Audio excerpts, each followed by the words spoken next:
Tonight, October 10th, 2013, we have Two Cooks Who Write Books, a program of conversation with authors Karen Till Vitale and Nancy Parsons.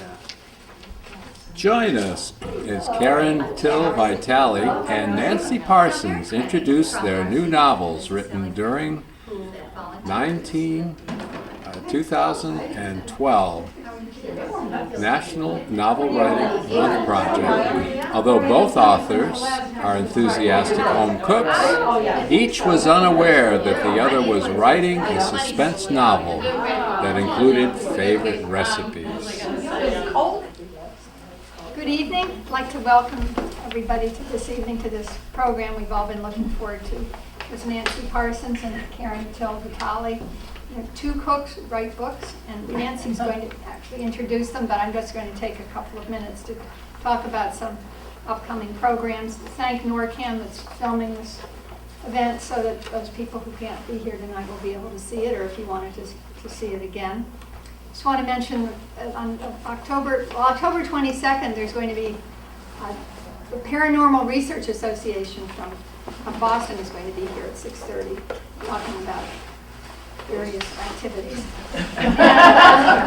On the 24th, upstairs in the reading room, there's going to be a writer's roundtable, and we'll be Karen and Nancy will be there. Danielle Masterson, who's going to talk about her ebook that she's publishing, and Catherine Guar from Vermont is going to be returning, so that should be very nice. We have the book sale coming up the first weekend in November, the 7th through the 9th.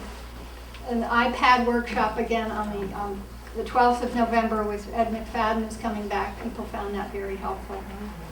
And then on the evening of the 12th, a professor from Merrimack is going to talk about the history of the Martinsbrook Sanatorium. People are always asking us about it, and we really don't have that much information. It's the state sanatorium that closed in the 60s. And then on the 16th, there's going to be an open house related to the history of North Reading, the 300th anniversary. And on the 19th, the author Peggy Rombach is going to come and read from her new book. And then the friends are organizing a cookie walk or a holiday gathering, and we don't have a date. They don't have a date yet, so we'll hear about it. But thank you very much, and I'll turn it over. Nancy.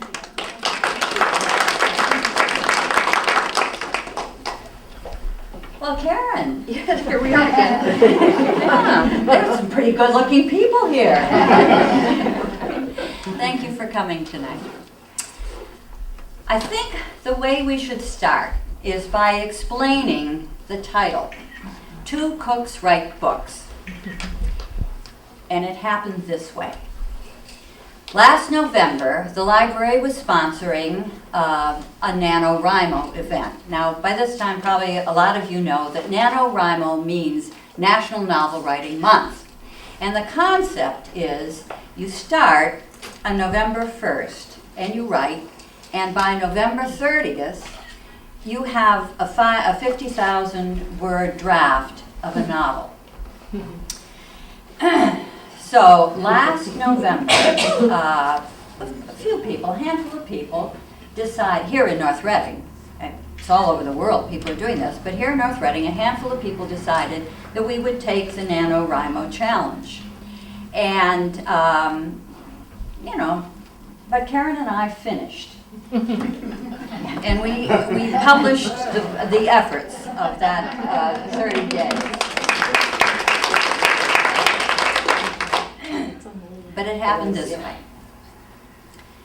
One Saturday afternoon, late in November, Karen and I were the only ones sitting at a table upstairs in the library working on our novels. And after a while, we stopped and we began chatting about what we were writing about. Now, those of you who know Karen Vitale know that she is an exceptionally nice person, and she is self-effacing and scrupulously honest. But she said in this kind of confessing sort of tone, I'm putting recipes in the book to add words. And I had to say, I'm doing exactly the same. So those recipes helped boost us to the 50,000 word level, and we have our books, and they have recipes in them. But I have to say, you know, that, Karen, we're right. There's a precedent for this. Robert Parker, in his Spencer novels, had lots of recipes. Rex Stout had recipes in his Nero Wolfe books. You know, there's a precedent. So we're not that far off. But let me tell you what we're going to do tonight. Karen is going to talk for a while about her book and her process and read an excerpt. And then I'm going to do the same from my book. And then both of us are going to sit down in these chairs and have a conversation with each other and with you. And that's very important because we need you to ask questions and throw in comments and just be with us for this. And afterward, there are refreshments, all made from Karen's recipes in the As Time Goes By Cafe. And there's an opportunity to purchase books and we'll sign them. But enjoy. Ms. Vitale. So Retribution takes place in a small town called Rocky Harbor on the coast of Maine. And the main character is Margot, who owns a cafe called As Time Goes By. She has a boyfriend named Sam, who has a construction company, and he's also a part-time medical examiner for the county.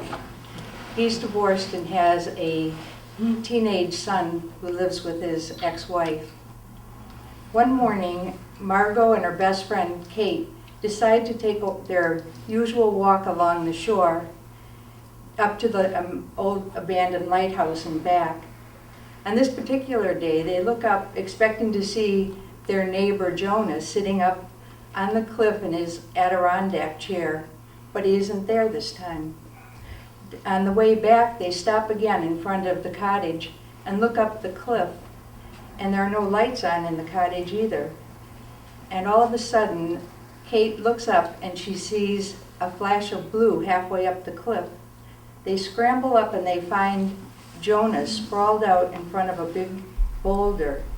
They call out to him, but there's no answer. Then Margot reaches for a pulse, and when she finds none, Kate runs up to the neighbor to call for help. And soon the police arrive, and the chief of police starts interrogating the two girls, asking why they're there, how they found the body. And when they start to question him, he said that Jonas has fallen down the cliff and fell to his death, and the case is closed. So after Jonas's funeral, Margot opens up the cafe to serve light refreshments for the people who are mourning so that they can grieve together and remember Jonas.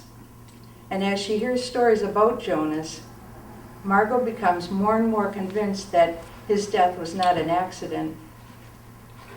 Margot's insatiable curiosity to unravel the mystery surrounding Jonas's death leads her into some unexpected situations. Just read something? Yeah. Okay. I'm just going to read a little excerpt from the beginning and another part where she's holding a 40s party at the cafe. My alarm was set for 5 a.m. this morning so I could get a head start on the breakfasts and brunches I would serve later at my cafe as time goes by. Chopping broccoli, dicing cheeses, nuking bacon for quiches was easy. Making scones, banana nut bread, and blueberry lemon bread is a form of therapy for me. I love blending the ingredients and smelling the aroma of the breads and scones as they bake. I was just putting the last quiche into the baking dish when I heard Kate come up onto the porch. "Are you up for a walk on the beach today?" she yelled through the screen. When I asked what the weather was like, she replied, If you like pea soup, you're in luck. We walked across the road to the wooden steps leading down to the beach. As we strolled along the shore, listening to the waves crashing and smelling the briny sea air, we could see the fog lifting, but the sky was still leaden. The air felt still and close, and we could see storm clouds on the horizon. On our way to the old lighthouse, we glanced up the cliff to see if we could see Jonas there in his usual spot, sitting in his Adirondack chair, looking out to sea through his telescope or binoculars. Sure enough, there he was, peering through his telescope. "Why is he always out there?" Kate asked. "He might be bird watching, or keeping track of the birds that he sees in his notebook that's always on the arm of his chair." "I think he's an artist," said Kate. "Maybe he's drawing in his sketchbook." We waved as we always did, and not surprisingly, he did not respond. Since his wife Edith died 2 years ago, Jonas seems lost. He used to come into the bakery with Edith, and he would talk a bit, but I always just thought he was shy. After Edith passed away, I brought Jonas some baked goods from the shop now and then, and he took them with a mumbled thanks. He never invited me into his house, and I thought maybe he was becoming a hermit. Kate's theory was that Jonas was watching his neighbor, Maud Sparrow, skinny dipping at dawn or dusk, as she did every day in good weather. Maud was a small woman who had lived in our village for as long as I could remember, so everyone was used to her eccentricities. Kate said, "Talking about Maud reminds me of the 2 elderly women who were rocking on their porch one day when they saw someone streaking by them, heading for the lake." Agnes turned to Lily.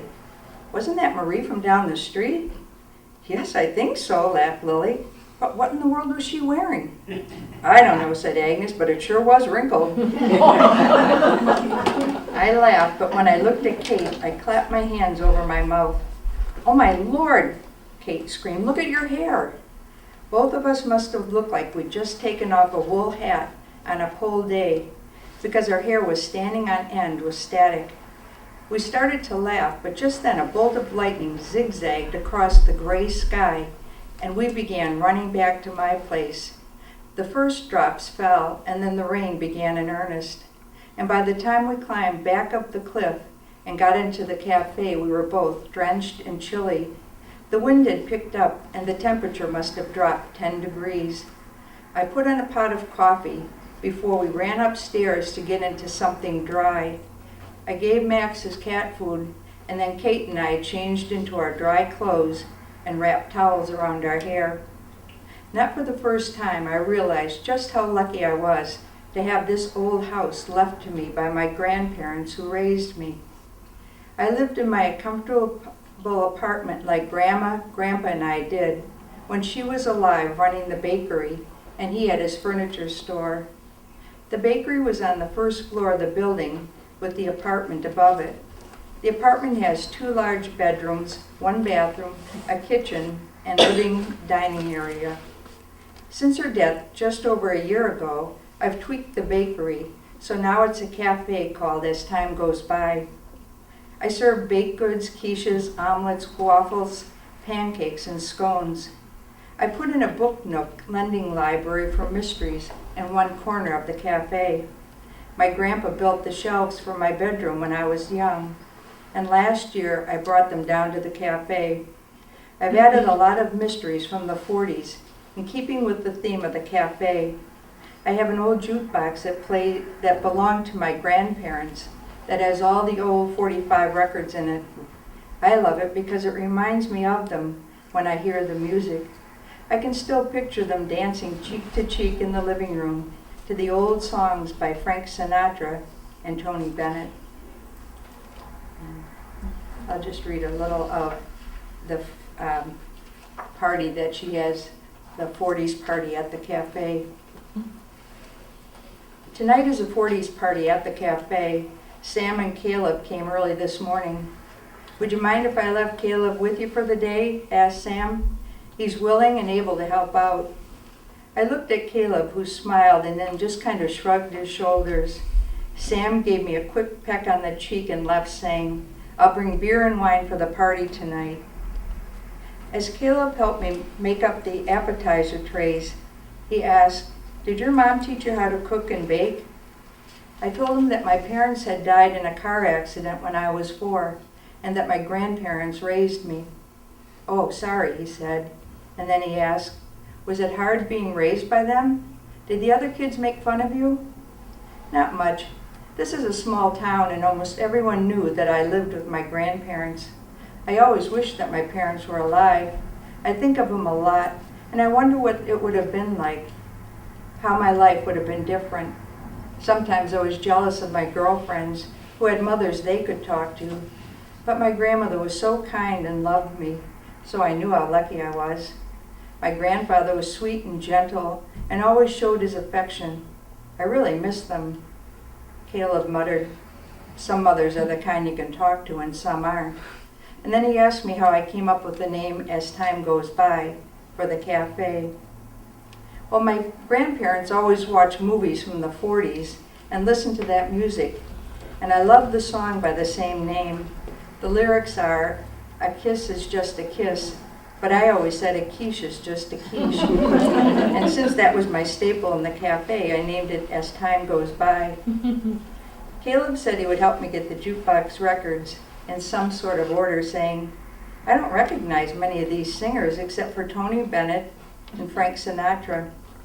I chose those two as well as Nancy Wilson, Ella Fitzgerald, Etta James, Sarah Vaughan, Dinah Washington, Nat King Cole, and some other favorites of mine. And I set the jukebox to play continuously.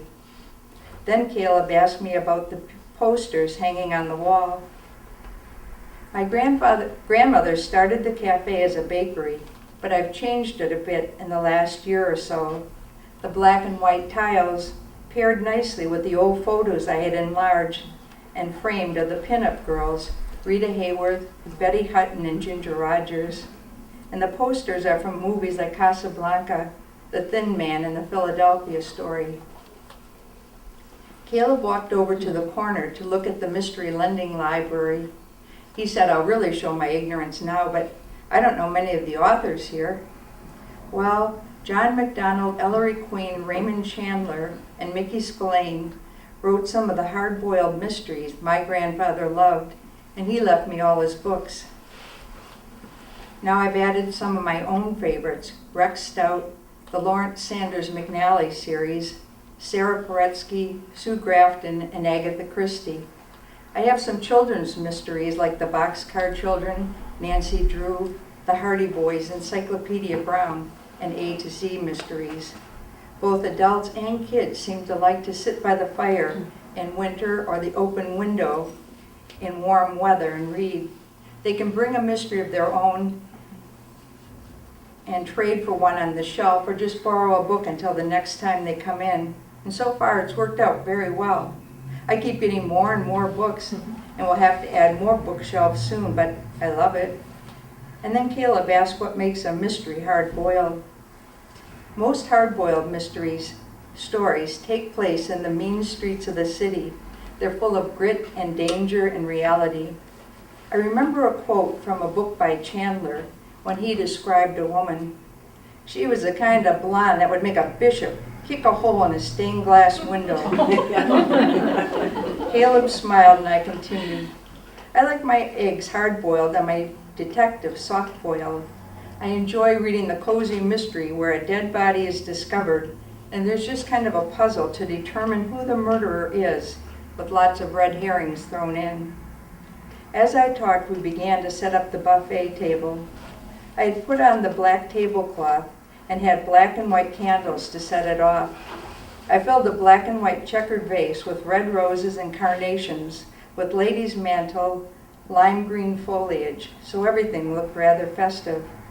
Caleb was in charge of setting out plates, bowls, glasses, and silverware. I had appetizers warming in the oven, desserts on plates in the kitchen, and just as the clock struck 7, Sam showed up dressed in a double-breasted suit with a pair of spats. We had gone to a vintage store a few weeks ago and he picked them out. His curly hair was slicked back into waves and I laughed at how different he looked.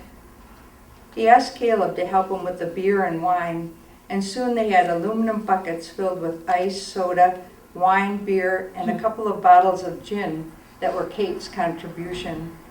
I put the music on and we were all set. The guests started arriving, so I was the official greeter, while Sam took pictures of them dressed like 40 characters.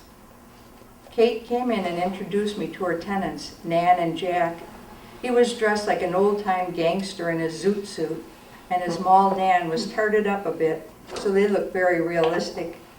We went over to say hi to Sully, who had agreed to be the bartender for the night. He was mixing drinks and keeping up a patter of 40s lingo. He looked at me and said, "Wow, you're really cooking with gas." And then he asked Caleb if he was doll dizzy. Caleb looked confused and I said, "He's asking if you're girl crazy." He just blushed. Then Sully saw Sam and said, "What's buzzing, cousin?" And he looked at Sam's feet and said, "Man, those are killer diller stompers." Sam laughed. "Hey man, we're going to take a powder." And we walked over to Jack and Nan. I smiled at them and asked, "How do you like Rocky Harbor, our little village by the sea?" They said they liked it just fine. I asked Jack where he was from and he replied, "New Jersey." Nan answered, "New Hampshire." "What kind of business are you in?" I asked. "The export business." Nan and Jack both answered at the same time. "What do you export?" Nan just laughed and said, "You know what they say about curiosity in the cat." "Point taken," I said. And then Mary, Joe, and their daughter Hannah and her friend came in. "The girls had so much fun last time. They wanted to come tonight to help out again," said Mary. "I hope that's okay." I hugged her and the girls and took them into the kitchen so they could help pass appetizers around. Caleb stood at the sink looking a bit downcast, but when I introduced him to the girls, he perked up, smiled a real smile, and began to help them. The two girls had on poodle skirts, bobby socks, and ponytails with scarves. It was more of a 50s look, but they were awfully cute, and I think that Caleb thought so too. Kate looked spectacular, wearing the blue dress she had picked up at the vintage store. Her blonde hair was up in an elaborate style, and she looked very pretty with her pearls and white gloves. "What can I do to help?" asked Kate, and then without waiting for an answer, she spun around. "Are the seams straight on my nylons?" I checked the back of her legs and hesitated before replying. "Your seams are straight, but I think your legs are crooked." She punched me and locked her arm in mine, and we mingled with the guests. Later I asked her about the short answers given to me by Jack and Nan. I honestly don't know what they do, but I'm sure if anyone could find out, you could. I thought Nan might be the most approachable, so I asked, "Would you like some wine?" She said yes, so I brought a glass to her. And because she seemed friendlier, I asked her about the business again. "We're in the export business." I was about to ask what it was that they exported, but suddenly Jack walked up to her and said he wanted to show her something, so I never did find out. The party became livelier when people started dancing to the sound of swing music, and later it felt nice dancing with Sam to Sinatra's rendition of "In the Wee Small Hours of the Morning." Sam seemed more relaxed than I'd seen him in a long time. I looked around and saw Caleb was dancing with Hannah. I nudged Sam, and he smiled when he saw them. I served the desserts of icebox pie, chocolate chip oatmeal cookies, and Jell-O molds. After the party, Sam and Caleb helped me clean up. Mary, Joe, and the two girls made sure all the tables were cleared and the floor swept before they left. Sam and Caleb left, so I turned out the lights and made my way up to my apartment to crash.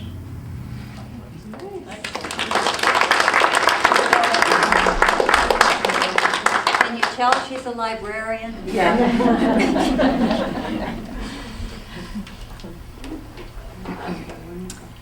Well, this past November was the second NaNoWriMo adventure that I took. The year before, which would have been, let's see, that was 12, that would have been 11, I did NaNoWriMo. And I did it because I felt indebted to the library and to friends. They had helped me with a book that I had just finished up called Brothers of War, and they sprung on me this notion of writing a novel, a 50,000 word novel in 30 days, and I thought that was pretty strange. But I really felt that I needed to go and do it. Now, I am not a novelist. I never wanted to be a novelist, never thought about being a novelist, so I really wasn't sure how to begin, and I was sort of stamping around. And one morning I woke up and I said, well, you can't teach an old dog new tricks. I was talking about me. But I realized I had the last line of the novel, so all I had to do was find the characters and the plot and write to the end, which I did. And the dog that managed hedge funds was the result, and I had a very good time writing it. That was fun. So last year, when it was time to do NaNoWriMo again, I thought that I would like to do it, only this time I was going to do it right, and it's partly your fault, Danielle, because Danielle knew some things I didn't know, and I paid attention to her. So I decided, hi, oh, it's good to see you. I decided that what I wanted to do was create a character, a set of characters, who would be available if I wanted to write other books. So I began this with a sequel in mind. And that meant, first of all, I had to have a character who I liked well enough to bring back to life in subsequent books. And it didn't take me too long to come up with that character, and I came up with Nell Bain, who is a ghostwriter, which I have been.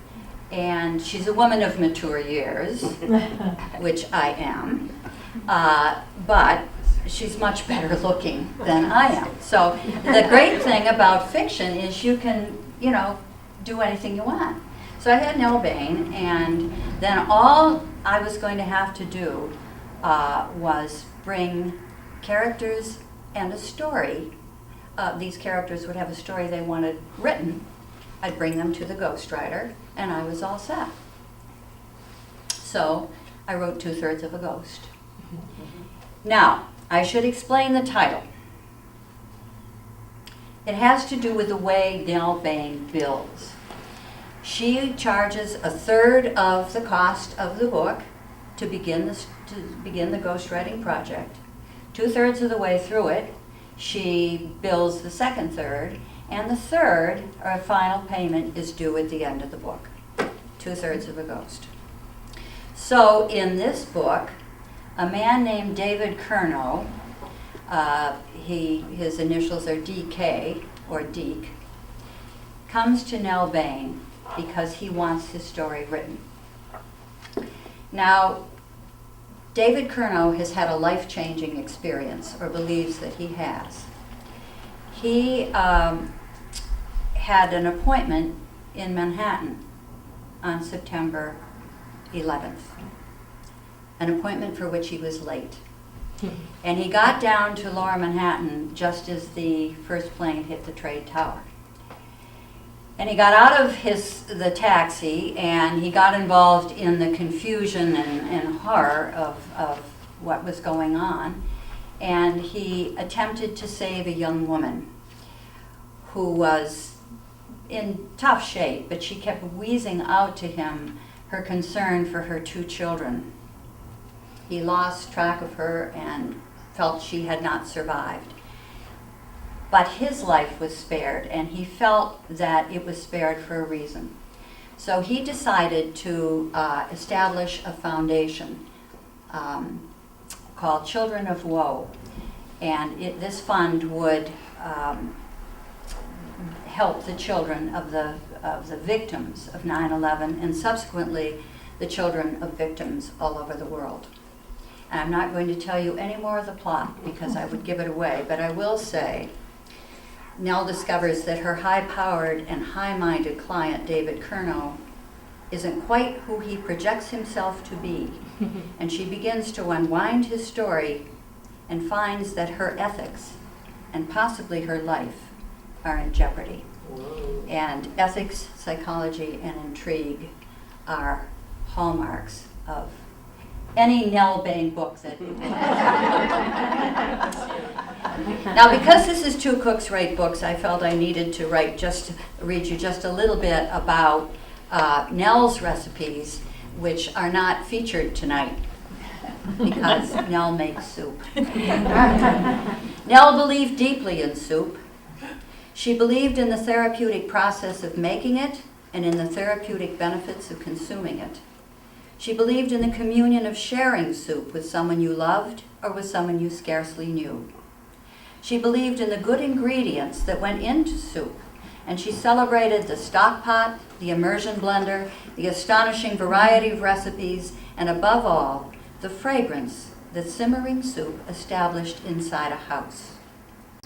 Soup was the perfect supper when you were home alone, especially after a long day of listening to a client's story. It was easy to heat up and to sup, seated before a fire in the snug.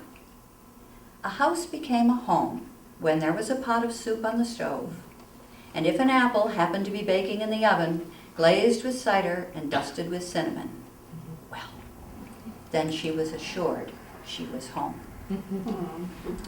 Now, the other excerpt I'm going to read is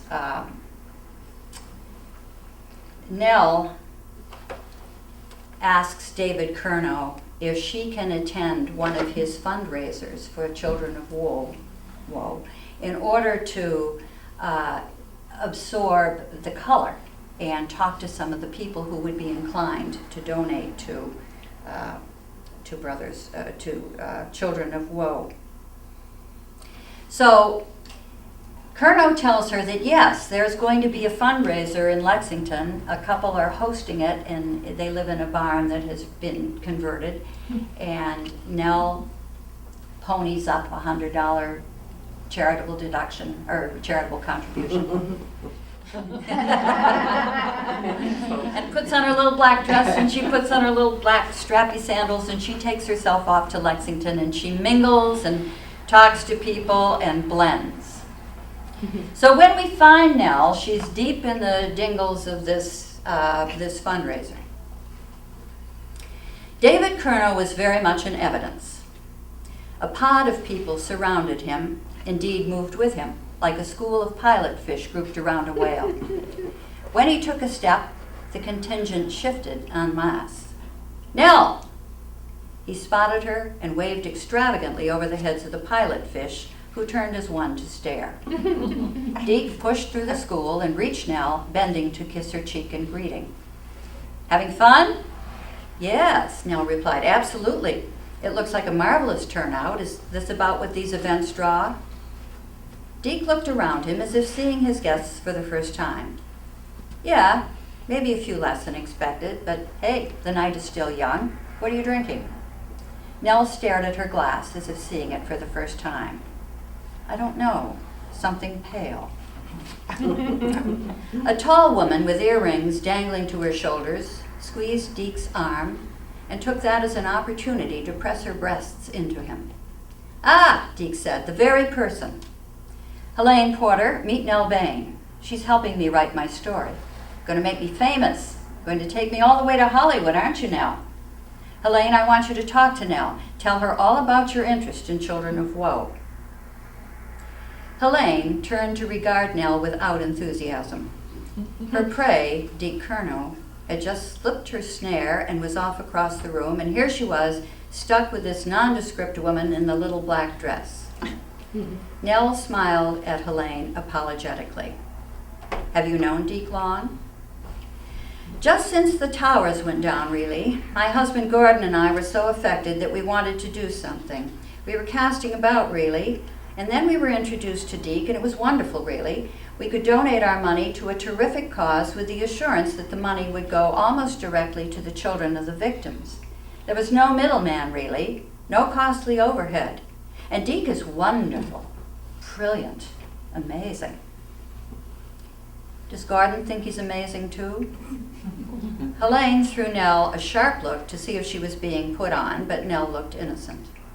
Yes, said Helene tersely, he does. Is Gordon here? Helene looked around as if she weren't sure whether they'd come together or not, and if they had, she couldn't remember where she'd misplaced him. Over there. With a jerk of her head, Helene indicated a man seated in a club chair in the shadows under a former hayloft. Since this information seemed to have concluded their conversation, Helene moved away to stalk Deke further, and Nell, with a strange sort of sideways motion, made for the club chair and Gordon. He was staring straight ahead, focused on nothing in particular. "Good evening," Nell said rather hesitantly. Gordon, using his entire head, swiveled to look up at her. "I was rather envying you," Nell told him, "sitting over here out of the traffic, but still where you can see all the action." She smiled. Gordon did not. "I was just introduced to your wife," Nell told him. "I understand you and she come to these fundraisers quite often." Gordon sighed. "Yeah, often. Helene enjoys them. Makes her feel like Lady Bountiful. And she gets to rub elbows and shoulders and other parts with fascinating people." Nell laughed. "Do you not find them fascinating as well?" Gordon sighed. "Oh, they're all right, I suppose. I'd just rather be home with a history book, a lap robe, and a small glass of brandy." He looked up at Nell apologetically. "I'm not very good company, I guess." "I'm much the same," she told him. "Oh!" Gordon lurched to his feet. "Sorry, my manners. Please forgive. Sitting here leaving a lady standing. Let me find you a chair."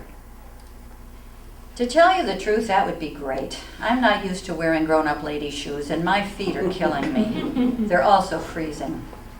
Gordon produced a straight chair from farther back under the hayloft and pulled it forward for her.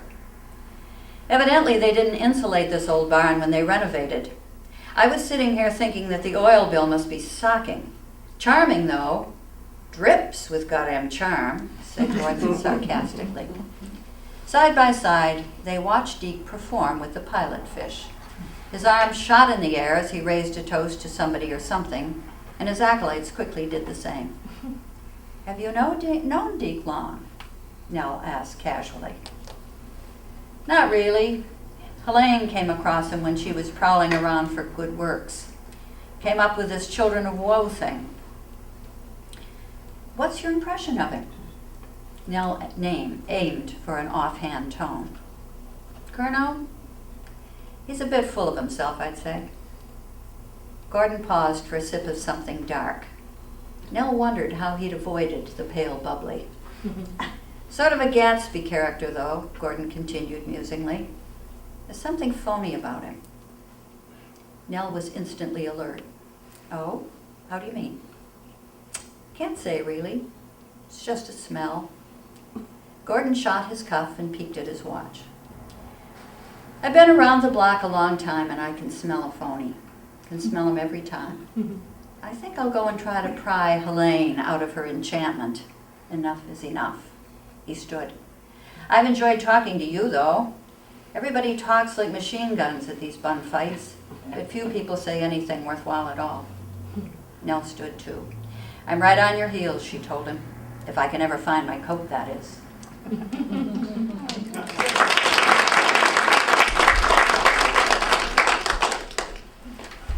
So, Karen, what inspired you to take the NaNoWriMo challenge? You. Really? And Danielle was talking about it, and Elaine, so it sounded like it would be kind of fun. Actually, this is Karen's second novel, so you knew what you were in for, I think. But this book is much different from your first one, isn't it? Yeah. Tell us a little bit about the first one and about why it's different. The first one was written from the viewpoint of about a 14-year-old girl who was between middle and high school. Her parents were divorced, and her grandmother was in the early stages of Alzheimer's, and so she kept a journal and kind of worked through all her angst about her grandmother through this journal, and about other things that were going on in her life at the time. Tell folks what the title is, because that's quite The title is My Grandmother Talks to Herself in the Mirror, but it's no reflection on me. Great title. But that journal form, did you find that easier than, I did. yeah, so this is more of a challenge. It was. Yeah, yeah. This is for a first person too, but it really is, if anybody wants to take the NaNoWriMo challenge, and a journal is a good way, it's a good form to start with, wouldn't you agree? And do you keep a journal? Yeah, I do. I call it a notebook, but I write a lot of things in it, including grocery lists, you know, and then after, and they're fairly thick. It takes me about 3 months, a quarter of a year to fill one, and then I throw it away. Yeah, I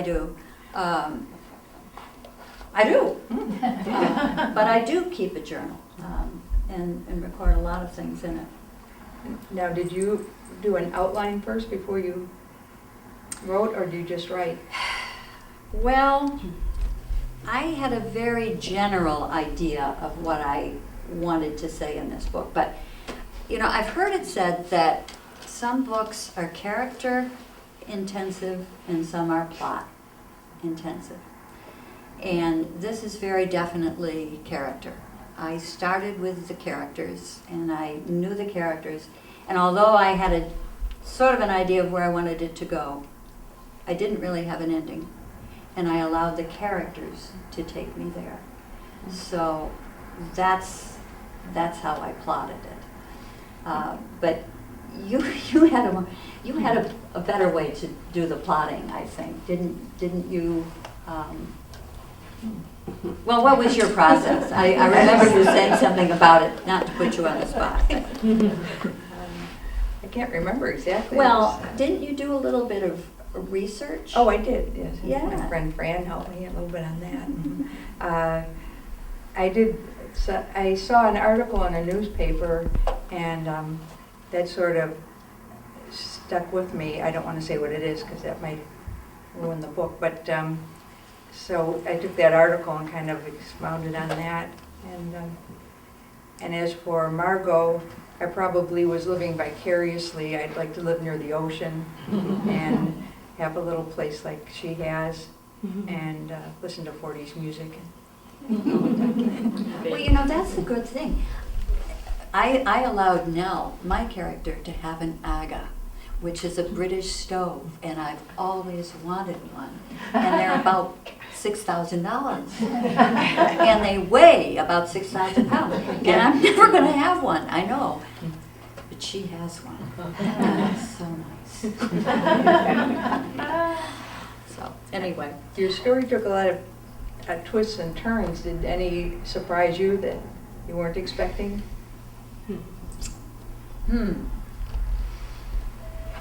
Well, I don't know. As I say, I just allowed the characters to move. And when I began writing, I didn't know the ending.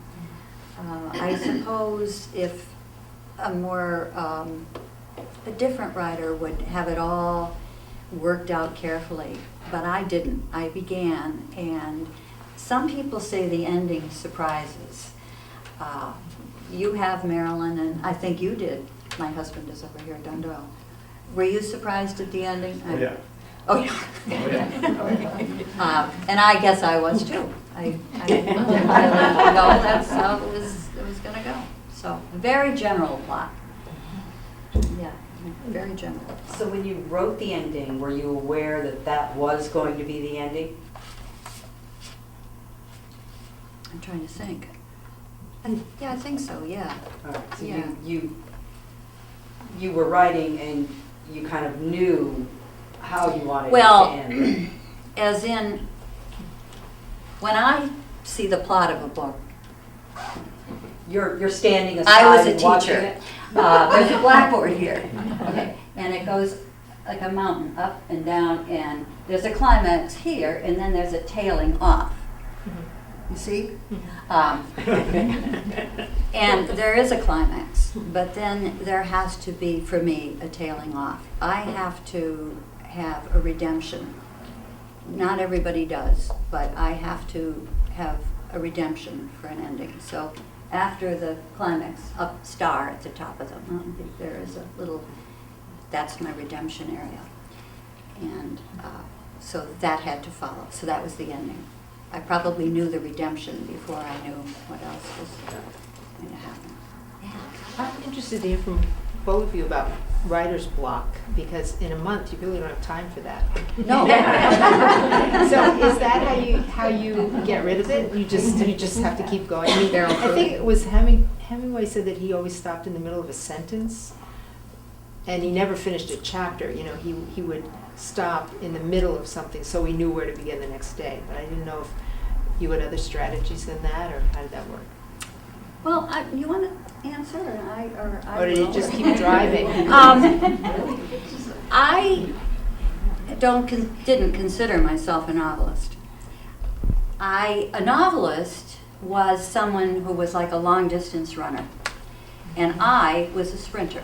Mine was the expository essay, the ad copy, whatever. It was short, so I was a sprinter, and I didn't think you could write all those words. I didn't think I could write all those words.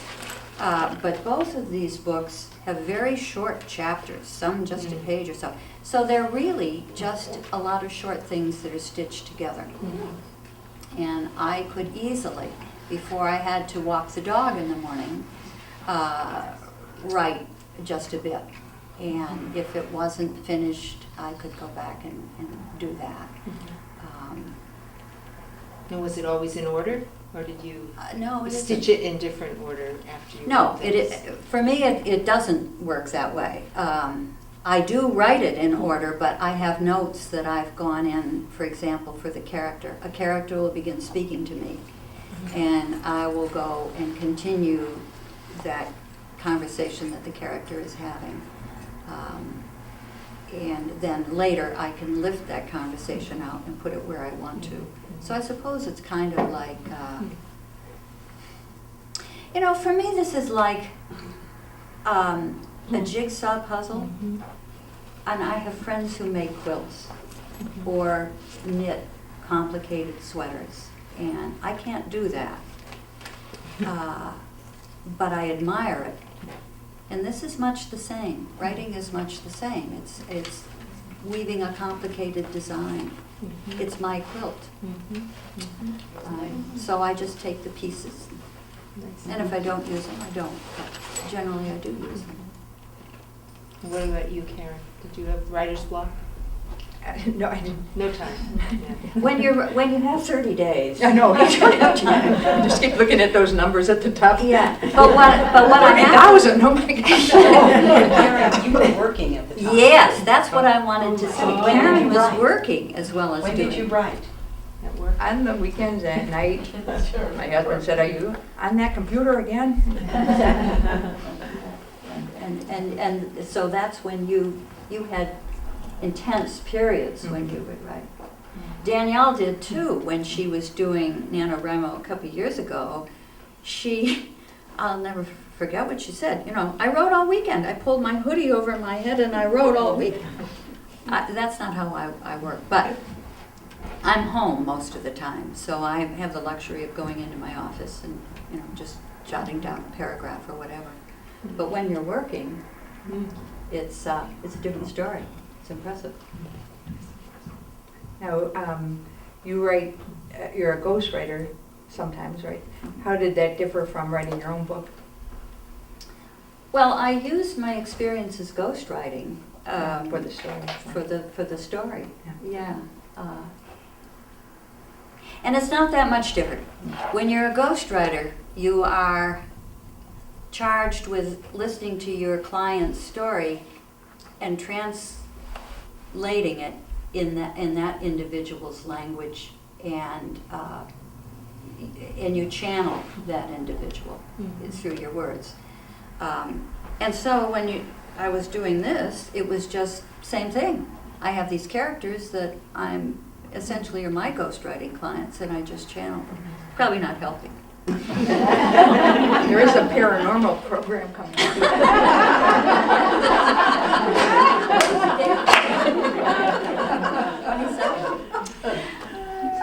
Here I see the faces of a couple of writers. Marcy, you're a writer, and Nancy, and I may be missing a Marilyn, you're a writer. It's only an autobiography. You've published a memoir, my dear, and that's, And I thank you for teaching me how to do it. And I could see that in the book. oh, could you? Yeah, oh, yes, yeah, it was great. And I also wanted to say how impressed I was with the hedge fund, how much you knew about finance. Yeah. And then this how much you knew about electronics.com. Where do you pick all that up? Many, many years in advertising and industry. Yeah. And I had to go back and check a few facts, but I've been there. I'm old and I've been a lot of places. A lot of experiences. Well, you're not that old, or you would have forgotten it all. Well, I had to go back. So, any writers here? Well, Molly, just about. Molly, did you finish your memoir? It's all written, but I just have to put it all together and get the pictures in it. Good, all right. Wow, that's awesome. Yeah.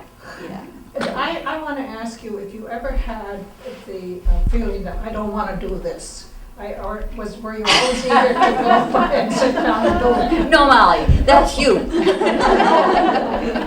So none of you ever had that feeling. It just, these characters speak to you. That's what fascinates me. The characters speak to these writers. More writers than not have said that. You know? Yeah. Unfortunately, they do. It's sort of like being taken over by a debug? What is that? That'll do. Like an entity. They take you over. Yeah. So you don't ever dread going to sit down and do No, something? I don't, Molly, and you will finish that memoir, and it will be, it will be all right. Well, I have you to thank for that also. You can thank me when it's done. There's a quote that you wrote in the back that I thought was priceless, something to the effect, your biggest, something about your biggest inspiration is the seat of your pants or sitting. Oh, yeah.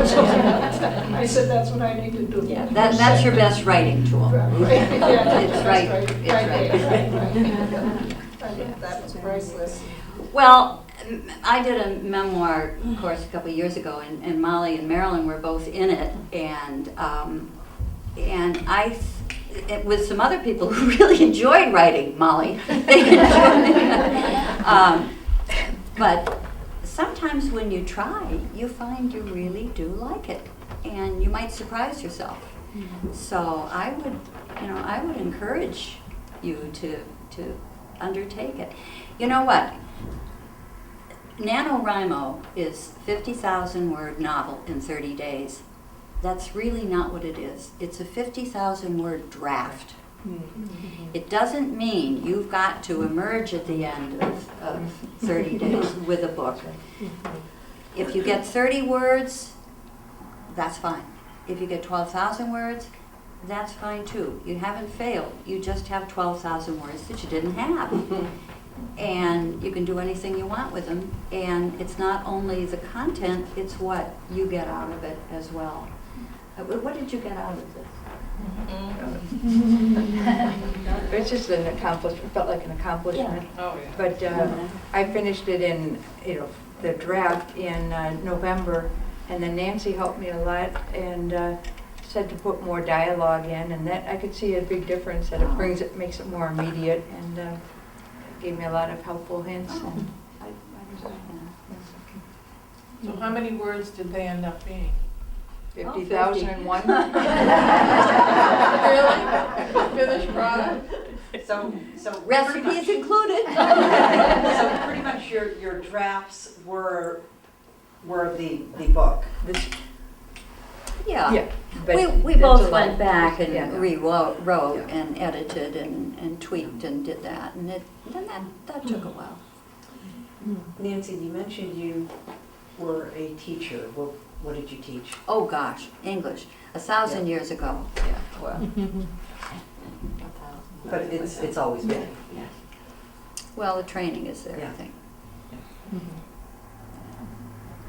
So, writers. Any interest in being a novelist?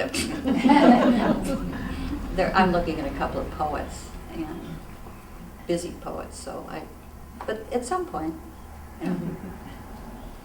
Did you do any macro revision, like new characters in the rewrite, or take part of the ending and put it first, and do any of that, or was it all tweaking from?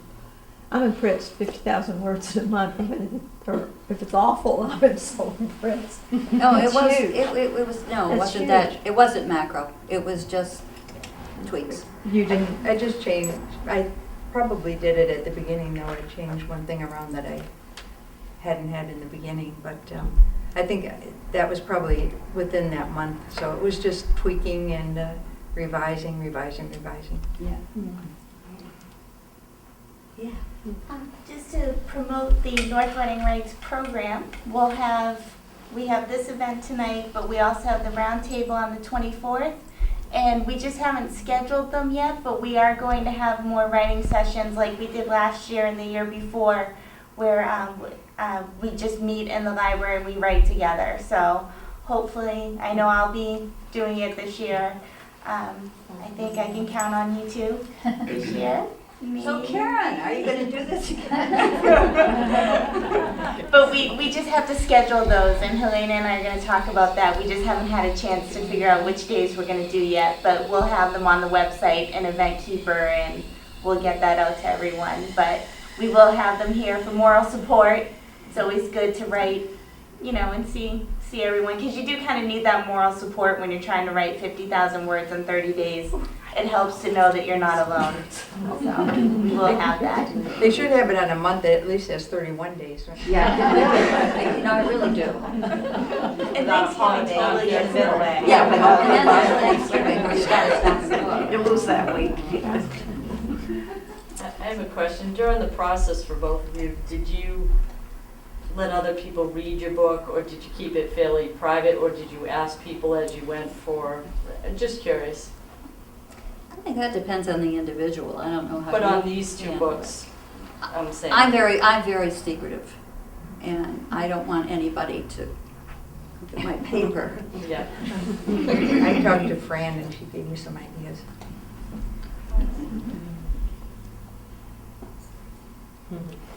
What Yes. does, excuse me. Go ahead. What does NaMoWriMo do for you when you complete something? What kind of recognition? On your computer it says, you have completed. Did you get a bumper? Did you get the sticker? Oh, I didn't get it. Oh gosh, no, Danielle. Oh, if you sign up on the website, you get a sticker. Well, no, I don't, because I didn't follow the rules.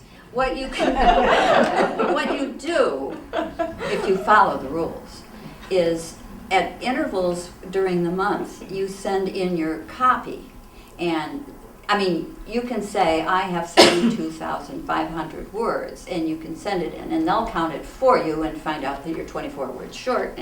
But anyway, and at the end, you send in your words, and if you have really hit 50,000, then you're all set. And you get a certificate, which you print get out. to print out yourself. And they send you a sticker. A sticker? I didn't get a sticker. I didn't even register. The first year I felt really bad. I thought I was cheating. I thought I was just, because I didn't register. This year I didn't even think about it. I just said I'm going to do it on my own, and I don't care. And I don't. So, you just have to take my word for it. 50,000 words in 30 days. Helena? Just, you could talk for a minute about writers that you admire. Or like, I'm sorry? talk about writers that each of you admires. Fiction writers. Writers, fiction writers. Do you admire any? I read a lot of mystery, so, but still like Wallace Stegner for novel, but what about you? Well, I've always been a big John Updike fan. I read a lot of nonfiction, frankly. I really like Robert Parker.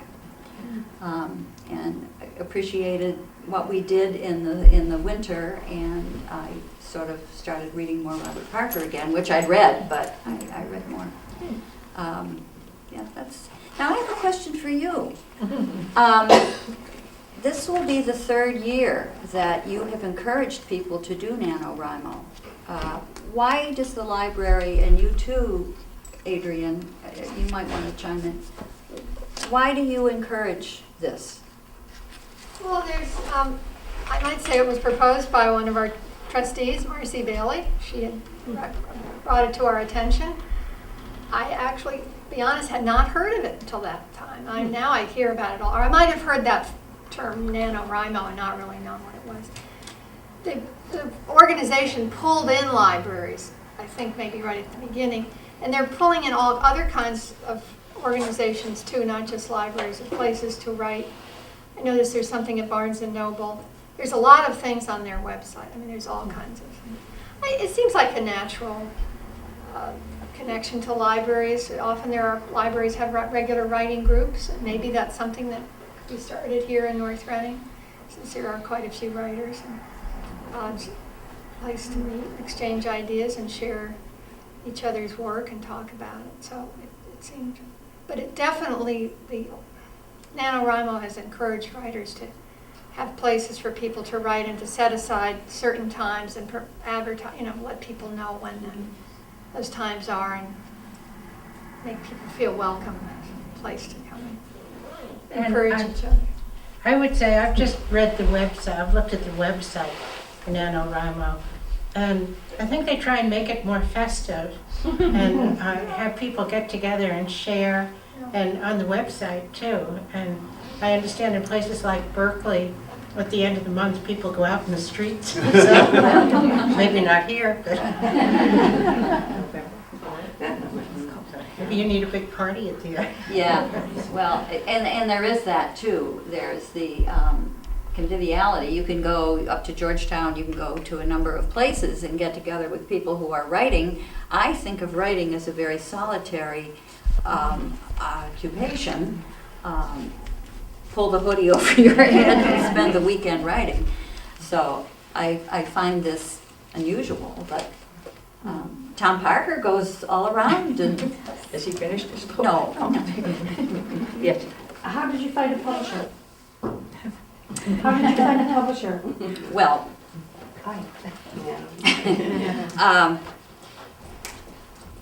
I've worked with my partner, and he has a publishing company called the Cheshire Press.